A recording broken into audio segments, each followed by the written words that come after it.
El día que enterró a su esposa, el millonario hizo algo que nadie pudo entender. Mientras el cielo gris cubría el cementerio y el viento agitaba los abrigos negros, Alejandro Torres se adelantó al ataúd de Clara con un sobre blanco en la mano. Sus hijos lloraban. Los socios susurraban. La prensa observaba a distancia. Entonces, con voz temblorosa, dijo: «Clara, sé que es tarde, pero ¿aceptas casarte conmigo?». Un murmullo de indignación recorrió el lugar. Algunos lo llamaron insensible. Otros, loco. Pero Alejandro no hablaba para los presentes. Hablaba para la mujer que había amado durante 30 años y a la que nunca le dio la boda que ella soñaba. Abrió el sobre. Dentro había un anillo y una carta. En ella, confesaba que había pospuesto la boda por negocios, viajes y ambición. Siempre después. Siempre ve cuando tenga más tiempo. El silencio se volvió más pesado que la tierra sobre el féretro. Lo que nadie sabía era que Clara, semanas antes de morir, había dejado una carta sellada para que fuera entregada tras el funeral. Alejandro aún no la había leído. Esa noche, solo en su mansión vacía, rompió el sello con manos temblorosas. Las primeras líneas lo dejaron sin aliento. Si estás leyendo esto, significa que por fin entendiste que el amor no puede esperar. Alejandro no sabía que al día siguiente esa carta cambiaría su destino, y lo enfrentaría a una tragedia que lo obligaría a decidir qué clase de hombre quería ser. Alejandro apenas durmió. La carta de Clara seguía abierta sobre la mesa, como si cada palabra respirara en la oscuridad de la mansión. Si estás leyendo esto, significa que por fin entendiste que el amor no puede esperar. No te culpes, Alejandro. Solo prométeme que no seguirás viviendo como si el mañana estuviera garantizado. Sus ojos se detuvieron en la última parte. He dejado algo preparado. ¿Confía? A la mañana siguiente, cuando el sol apenas iluminaba los ventanales, sonó su teléfono. Era su abogado. Señor Torres, debe venir al hospital. Es urgente. El mundo volvió a tambalearse. Su hijo menor, Daniel, había sufrido un grave accidente de coche esa madrugada. Un camión se saltó un semáforo en rojo. Los médicos hablaban de cirugía inmediata. En la sala de espera, Alejandro sintió por primera vez un miedo distinto al de perder dinero o prestigio. Era el miedo puro de perder lo único que realmente importaba. Recordó otra frase de la carta. No descuides lo esencial por perseguir lo urgente. Durante años, había delegado cumpleaños, partidos de fútbol y cenas familiares. Siempre ocupado. Siempre lejos. Mientras firmaba los documentos para la operación, algo dentro de él se rompió, y al mismo tiempo, despertó. Horas después, el cirujano salió. La operación fue un éxito, pero la recuperación será larga. Necesitará a su familia. Alejandro se sentó, cubriéndose el rostro. Comprendió que la tragedia no era solo el accidente. Era haber vivido creyendo que tenía tiempo infinito.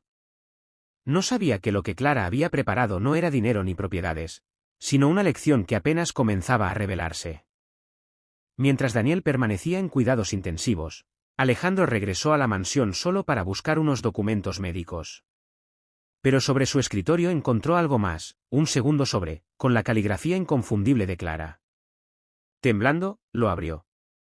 Si algo le ocurre a nuestros hijos, quiero que recuerdes esto: no construiste tu fortuna solo para acumularla, sino para proteger lo que amas. Dentro había copias de documentos legales que él jamás había visto. Clara, en secreto, había creado una fundación a nombre de la familia. Su propósito era financiar hospitales públicos y programas de seguridad vial en toda España. Alejandro se quedó sin aire. El accidente de Daniel no había sido solo una tragedia aislada. En las noticias hablaban de la misma intersección donde había ocurrido el choque, llevaba años siendo peligrosa. Múltiples denuncias. Ninguna solución. De pronto, todo cobró sentido. Clara sabía que el dinero sin propósito no valía nada. Y quizá intuía que Alejandro necesitaba un golpe de realidad para comprenderlo. Esa tarde, sentado junto a la cama de su hijo, tomó una decisión que jamás habría considerado antes. Canceló reuniones, vendió parte de sus acciones y ordenó activar la fundación inmediatamente. Sus socios lo llamaron imprudente. Los medios lo calificaron de emocional. Pero por primera vez en décadas, Alejandro no pensaba en reputación. Miró la mano inmóvil de Daniel y susurró. Tu madre tenía razón. El amor no puede esperar.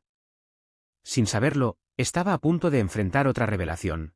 Una que demostraría que Clara había planeado algo mucho más grande de lo que él imaginaba. 2 días después, Daniel abrió los ojos. Fue un gesto mínimo, casi imperceptible. Pero para Alejandro, fue como si el mundo volviera a respirar.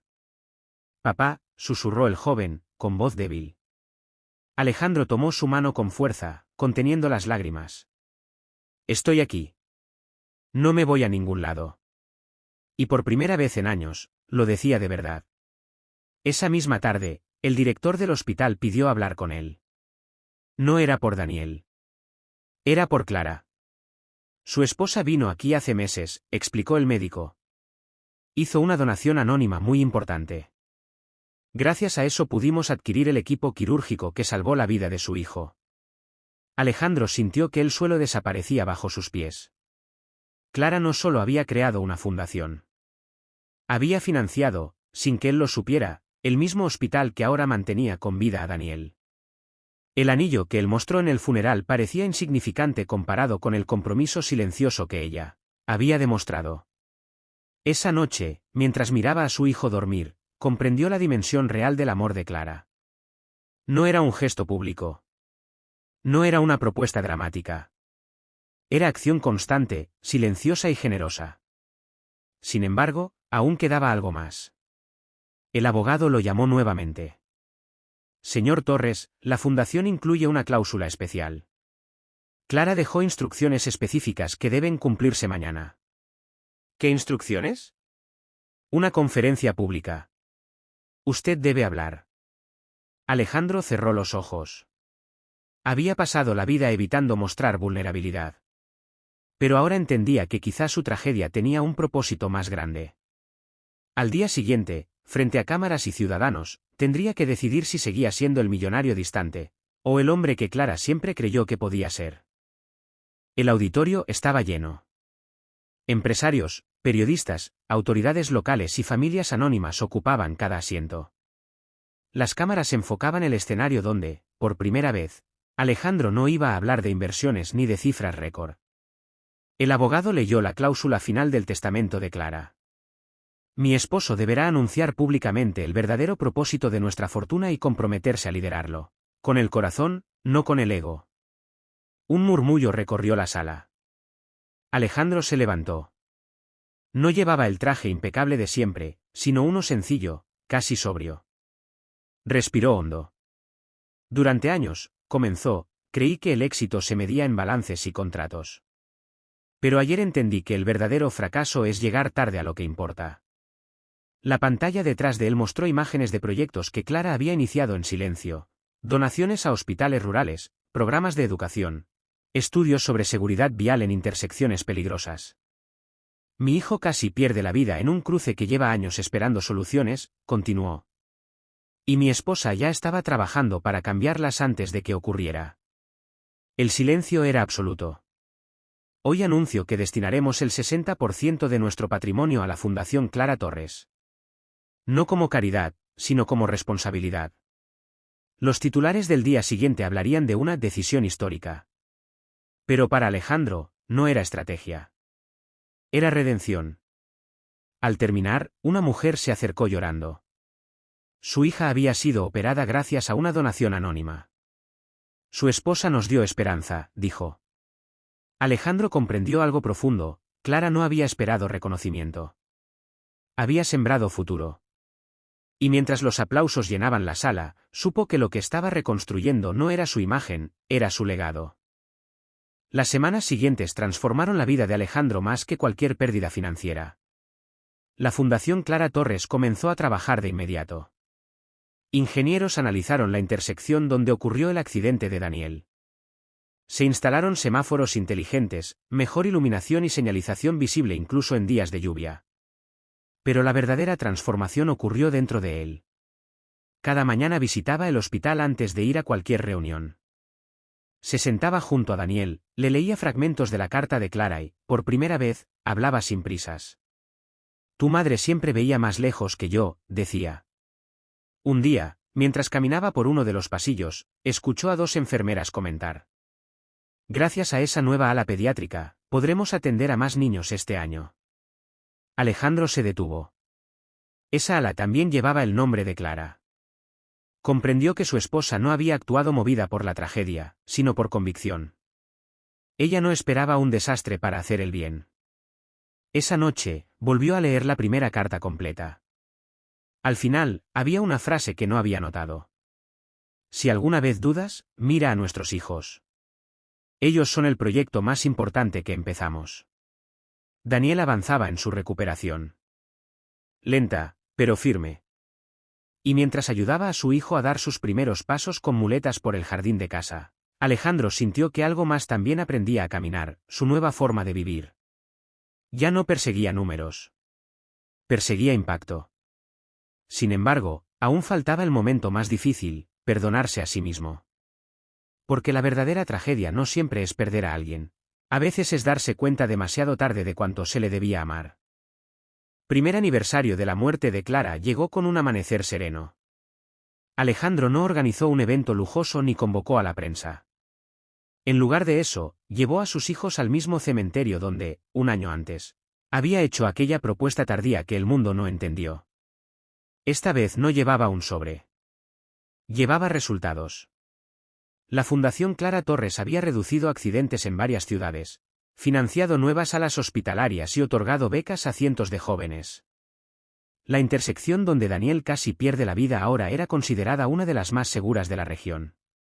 Pero lo más importante no aparecía en informes. Daniel caminaba sin muletas. Reía más. Y Alejandro ya no vivía en su oficina. Frente a la tumba, colocó un ramo sencillo de flores blancas. Tenías razón, susurró. El amor no puede esperar. Sus hijos lo abrazaron. No como al empresario poderoso, sino como al padre presente que había aprendido a quedarse. Alejandro entendió entonces que la tragedia del día siguiente al funeral no había sido un castigo. Había sido un despertar. Clara no necesitaba una boda tardía. Necesitaba que él comprendiera que cada día es una oportunidad para elegir mejor. Antes de irse, miró el cielo claro y sintió paz por primera vez en mucho tiempo. Porque el verdadero legado no se construye con millones, sino con decisiones valientes. Y aunque no pudo cambiar el pasado, sí transformó el futuro. A veces, la pérdida rompe el corazón. Pero también puede abrirlo. Y cuando el amor guía nuestras acciones, incluso la tragedia puede convertirse en el comienzo de algo extraordinario.